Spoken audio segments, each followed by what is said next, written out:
Hey everyone, welcome to our channel. In this quick tutorial, I'll show you how to reset your Asus laptop to factory settings. Whether you want a fresh start or selling the device or just fixing performance issue, let's get into it.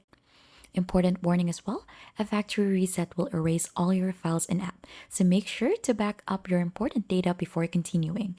So first, let's open Windows settings. So click onto the start menu in here and then go to settings of your device.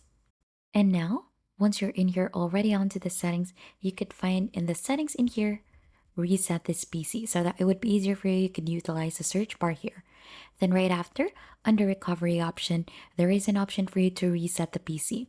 So you could just simply click onto that. So there are two options to keep your files or remove everything. So we won't go ahead and proceed further, but right after this, it will ask you to choose how to reinstall.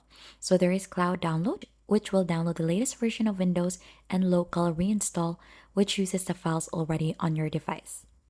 And right after that, you'll get a summary of what will be removed. So review it carefully, and when ready, click on reset. Your device will restart and begin the reset process. So it could take a couple of minutes or over an hour depending on your system. And that is just basically it. Once the reset is complete, your device will be just like it was when you first got it. If you think this has been helpful, then don't forget to like, subscribe, and I'll see you on to our next video.